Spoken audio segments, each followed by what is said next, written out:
So good morning everyone, আমি Asima daily blogging চ্যানেলে আবার একটি নতুন ভিডিও দিয়ে জানাই আপনাদের সকলকে আবার একবার স্বাগত। আশা করবো আপনারা সকলে বেশ ভালো আছেন, সুস্থ আছেন। আমরাও সকলে বেশ ভালো আছি। আজকে হয়ে গেল বৃহস্পতিবারের সকাল। আর বৃহস্পতিবার মানে তো অনেক কাজ। আর আমাদের সকাল সকাল আজকে পুজো হয়ে গেছে, মানে এখনো পুজো করছে। আজকে মিঠির বাবা পুজো করছে, কালকে তো মোমবাতি ছেড়ে যাবে। এখানে ফুল টুল দিয়ে সাজিয়ে টাজিয়ে আর এখানে আমি প্রদীপ জেলে দিয়েছি, আলপনা করে দিয়েছি। তো আপনার সঙ্গে সবটুকু শেয়ার করবো। খুব সুন্দর করে সাজিয়েছে মিঠির বাবা আজকে। আর আজকে আমি মিঠিকে স্কুল যেতে দিইনি, কালকে মহরম আছে। কালকে স্কুল ছুটি আছে এমনিতেও। তো শরীরটা এমনিতেই ভালো নেই, যার জন্য ওকে আজকে আর স্কুল যেতে দিইনি। আর এখন সময় হয়ে গেল ওই 11:30টার কাছাকাছি, কিন্তু আমাদের টিফিন সমস্ত কমপ্লিট হয়ে গেছে। এবার ওদেরকে খেতে দেবো, যেহেতু পুজো করছিল বলে খাইনি। তো চলো তোমাদেরকে একটু শেয়ার করি ঠাকুর ঘরটা, তারপরে তোমাদের সঙ্গে আমি হচ্ছে। এই যে দেখো মিঠি বাবা আজকে পুজো করেছে, তোমাদের সঙ্গে শেয়ার করলাম। আর আজকে ঠাকুরকে দুধ আম দিয়ে দিয়েছি আমি এখানে। আর বাকি বৃহস্পতিবারে পুজো লাগিয়ে দেওয়া হয়েছে। দুধ হচ্ছে, এই যে ঠাকুরকে এরকম সাজিয়ে দিয়েছে, দেখো কত সুন্দর। বজরংবলী দাদাকেও ওখানে একটা ফুল দিয়ে দেওয়া হচ্ছে।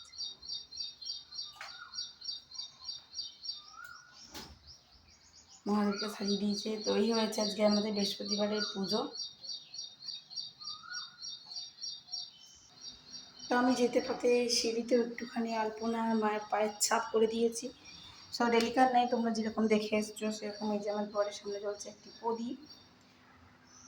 আর এই যে যে পেস্টটা তৈরি করি আমি, সেটা হলো হলুদ দিয়ে আর দারচিনি, একটু গোলাপ জল, এটা দিয়ে আমি একটা ঘোল তৈরি করি। আর সেটা এখানে দুবারে আমার মেন দরজার সামনে দিয়ে দেওয়া হয়। আর এই যে দেখো আমি আজকে খড়ি মাটি দিয়ে আলপনা দিয়েছি। এবার রান্নাঘরেও দিয়েছি, এই দেখো রান্নাঘরে দিয়েছি। আর এখানে ঠাকুরকে সাজিয়ে দিয়েছে। আলোটা কম আসছে, আমি চলে যাই। এই দেখো গঞ্জাকে দিয়েছে। এখানে শ্যাম বাবাকেও খুব সুন্দর করে সাজিয়ে দিয়েছে।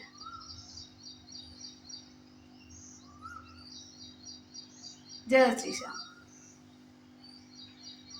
ওই দুবারেও দিয়েছি ওদিকে যেতে, এদিকে আলপনাটা আবার গড়িয়ে চলে এসেছে। তো শুধু আমি এটাই করিনি, এখানে কিন্তু আমি রান্না বান্না বসিয়ে দিয়েছি। তো আজকে করেছি দেখো একটু ছাতু কচুরি। তো এই যারা লেচি বেলতে বেলতেই পালিয়েছিলাম তোমার সঙ্গে ভিডিওটা করতে, এগুলো বেলা হয়ে গিয়েছে। আর এখানে আগে তরকারি করে নিয়েছি, এই যে ঢেঁড়স আলু, তারপরে ক্যাপসিকাম দিয়ে টমেটো দিয়ে একটা তরকারি করেছি। তো চলো গ্যাসটা এবার অন করি, আর সঙ্গে তোমার চা আমি এগুলো ভেজে ফেলি, আগেই দেখালাম। আর এই দেখো ভেজে নিয়েছি আমি। বাসনপত্র সমস্ত নামানো হয়ে গেছে দিদির জন্য। আর দেখতে পাচ্ছ এদিকে সব কিছু পরিষ্কার, কেননা দুপুরে আর তো কেউ ভাত টাত খাবে না ধরো। আর এই যে তেলটা বেঁচেছে, এটা এখন আমি ছেঁকে তুলে রাখবো। তো যাই হোক, আমি এখন রাতের জন্য একটুখানি চানা ভিজিয়ে দেবো। কাবলি চানা ভিজিয়ে দিই, তাহলে ঘুগনি হয়ে যাবে। তো এটা হলো আমার রাতের জোগাড়, তো এখনই ভিজিয়ে রাখি। এখন তোমার এই বাজলো হইতে 12টা 7। তো এইদিকে দেখো জল দিয়ে আমি চানাটা ভিজিয়ে দিয়েছি, এখন 3টা ভিজবে।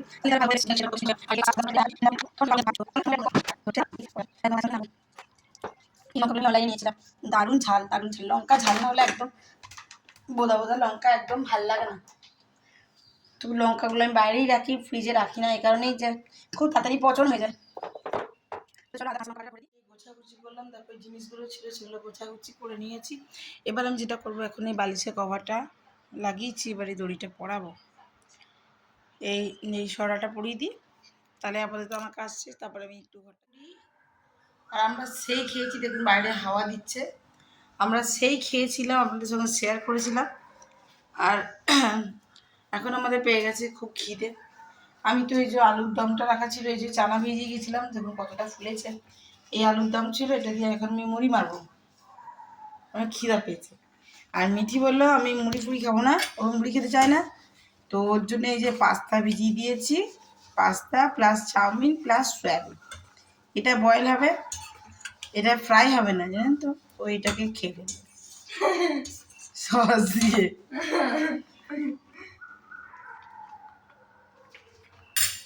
ব্যাস এটা সেদ্ধ হয়ে গেছে, আমি এবার বন্ধ করে দেবো। চলুন আমি এই যে মুড়িটা খেয়ে আসি গে। তো আমার এটা ফ্রিজেই ছিল, তার গরম করা করে ছিন নেই। সস দিয়ে সয়াবিন ভেজে এখন বসে বসে দেখো মুভি দেখছে, আর এখানে মুভি চলছে, আর দিদি কাজ করে বেরিয়ে গেছে, আর মিঠি এখানে খাবার খাচ্ছে। তো মিঠির বাবার আমি এখন চা খাবার, মিঠির বাবার পায়ে বলছে প্রচণ্ড নাকি যন্ত্রণা করছে, দেখি কি হলো আবার। আর ওইদিকে আমার মা এখনই ভিডিও কল করেছিল, করে বলছে আজকে মায়ের নাকি প্রচণ্ড মাথা ঘুরে গেছিলো, অজ্ঞান হয়ে গেছিলো, মানে কি বলবে বন্ধুরা। তারপরে আমি বললাম সেই আমাকে তুমি ফোন করতে পারলে না, যাচ্ছে আমার মা কিন্তু মাঝে মধ্যে বিরাট অসুস্থ হয়ে পড়ছে, আজকেও নাকি মাথা ঘুরে পড়ে গেছিল, বলছে জ্ঞান ছিল না, শরীরটা খুব খারাপ লাগছিল। তাই মাকে সেটাই বললাম তুমি আমাকে ফোন করতে পারতে, আমি ঠিক পৌঁছে যেতাম। বলছে না তুই কী করে আসবি, কী করে পড়বি। যাই হোক এখনই মা ভিডিও কল করেছিল যে চা করছিলাম, বলছে না তুই চা করে নে, বাবাকে চা, আমি চা দিই গে বাবাকে এবার। তো এখন আমার বাবা এখান করে উঠেছে ঘুম থেকে, মা আমাকে ওটা দেখাবার জন্য ফোন করেছে যে দেখ আজকে হাঁটতে যায় নাই, এই সন্ধ্যে 6:20 অব্দি ঘুমোচ্ছিল, এতক্ষণে উঠেছে। দিয়ে বলতে আমার বাবাকেও দিচ্ছি আমি ধমক, আমি বলছি তুমি এতক্ষণে উঠেছো, এবার কখন হাঁটতে যাবে। হ্যাঁ, দিয়ে বলতে তখন বলছে যা চুপ কর দাঁড়া যাচ্ছি। দিয়েই উঠলো, এখন মা চা করছে, চা খাবে, আবার যাবে হাঁটতে। তো চলুন আমরা একটু চাটা খাই, আর দেখি রাতে কি করি।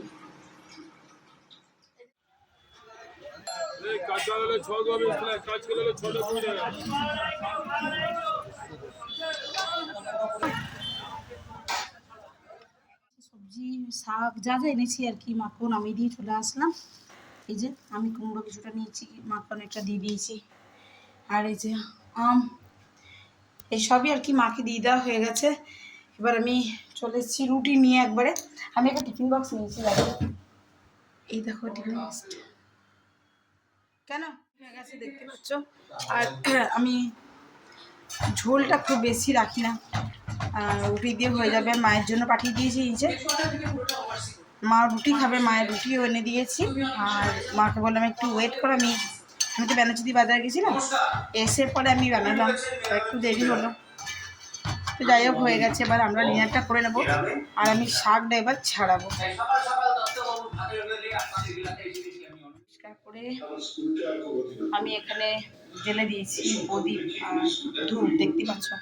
এখন 11:39, এখানে দুধটা গরম করে রেখে দিয়েছি, গ্যাস ওভেন এগুলো সাইডে সবই মোছা হয়ে গেছে আমার। এখন আমি যেটা করবো বাসনগুলো এখন আমি বাইরে রাখতে যাবো, আর এখন বসে বসে এই পাট শাকগুলো একটু ছাড়িয়ে নেবো, তাহলে আমার সকাল সকাল একটু সুবিধে হবে, বুঝতেই পারছো। একা আছে, কালকে আবার অম্বুবাচী ছাড়বে, তো ঠাকুর ঘর ধোয়াধুয়ি পরিষ্কার অনেক ব্যাপার আছে। তো চলো তবে আজকের মতন টাটা, সকালে খুব ভালো থেকো, সুস্থ থেকো, আবার একটা নতুন ভিডিওতে নতুন ব্লগে তোমাদের সঙ্গে আমার খুব তাড়াতাড়ি দেখা হচ্ছে। ততক্ষণের জন্য বিদায় বন্ধুরা, ভালো থেকো সবাই।